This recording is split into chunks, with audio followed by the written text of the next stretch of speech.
Hello අනේ ඔව් මුදලාලි මම මේ සල්ලි දෙන්නම තමයි හිටියේ. කොහෙද ඉතින් මේ ගෙදර වැඩත් එක්ක බැරි වුණානේ. මට සති දෙකක් දෙන්න මුදලාලි මං අනිවාර්යෙන් දෙන්නම්. හෙලෝ මුදලාලි මහත්තයා. හෙලෝ කට් කරලානේ. කොල්ලෝ නන්දපාල මුදලාලිය කතා කරේ. මාස 3ක කුලී සල්ලි දෙන්න තියෙනවලු. මෙන්න දැන් මේ අක්කා එනවලු සල්ලි ගන්න. ෂික් සල්ලිත් නෑ හතේ. අයියෝ දැන් මොකද්ද තාත්තේ? මම මොනා කරන්නද ඒක ඌ දැන් එනවා කියලා? නන්දපාල මුදලාලිය අනේ. වරෙන් කෝබ සල්ලි ගන්න. අම්මෝ මේ මං යනවා පාර පැත්තට. ඔය දෙන්න ඕන මගුල නටා ගන්න. මං ගියා. අඩෝ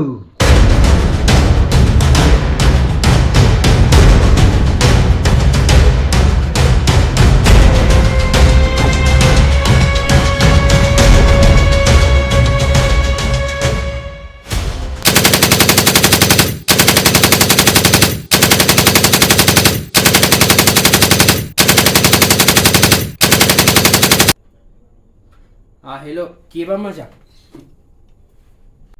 මුදලාලි මහත්තයා මොකෝ එළියේ එන්න ගිය තුල්ද?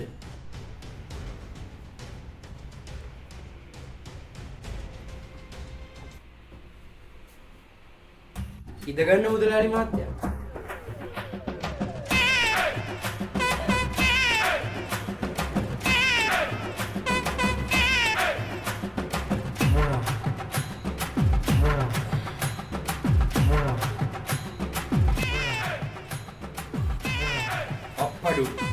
අනේ සමාවෙන්න ඕනේ මුදලාලි මහත්තයා. දන්නේ නැද්ද මේ ළමයින්ගේ හැටි?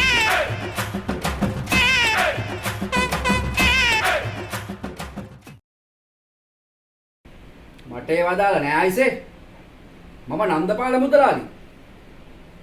තමුසලා මගේ තරක කුලියට ඉන්නව නම් වෙලාවට සල්ලි බේරන් දලා ගන්නවා ආයිසේ. ගස්සිපාටුව තෝ දැන් බල්ලු එළියට එන්නේ. තව පොඩ්ඩෙන් තෝ හින්දා මමයි මෙතන පරිප්පු කන්නේ. මූස්සලයා. කොල්ලෝ ඔබ මෙන්න මෙතනලා පොඩ්ඩක් මහත්තයත් එක්ක කතා කර හිටපන්. මං ගිහින් බොන්න මොනවා හරි හදන් ඉන්න. අම්මට සිරිවුණානි ඉතින් චූටි කොල්ලට. මම මෙතනට මේ මුදලාලියත් එක්ක ගස් ලැබු ගිරි ඇට ගණන් කරන්නේ. කොළුවෝ කොහමද ඉතින්? මේ දවස්වල නිකන්ද ගෙදරටලා ඉන්නේ? ඔව් අංකල්. අනේ මෝඩ මුදලාලියා. තෝ හිතුවද මාත් තෝ වගේ හැම රෙද්දක්ම කුලියට දීදී ගම වටේ සල්ලි එකතු කරන්න යනවා කියලා? ලොකු පුතා ඇවිත් මේ බීමේ කරන් ගිහින් මුදලාලි මහත්තයාට අල්ලනවා. උගේ තියෙන කපටිකමයි ලෝකකමයි තණ්හාවයි නැති වෙන්න දෙන්න හොඳ බේසක්.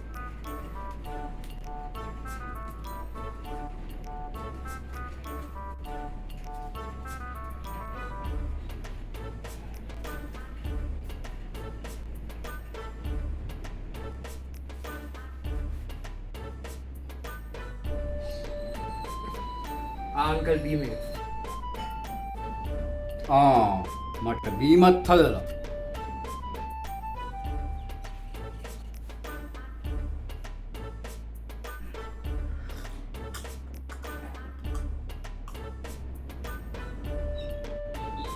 බොන්න කොටින් බොන්න මම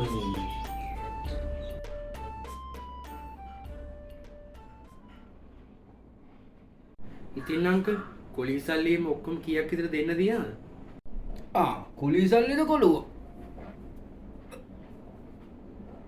ඔව් අංකල් කියන්න කීයක් දෙන්න දිනවද? කුලී සල්ලිද කොළුව?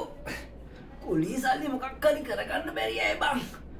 උඹලට ඔය තියෙන වෙලාවක ගෙනත් දියා. මේ කොළුව මට පොඩි ගමනක් යන්න තියෙනවා. මම පොඩ්ඩක් ගිහින් පස්සේ එන්නම් කොළුව. තාත්තේ මෙන්න මුදලාලි මහත්තයා යනවලු. මුදලාලි මහත්තයා යන්නද හදන්නේ? කොල්ලෝ වැදපන් මුදලාලි මහත්තයා.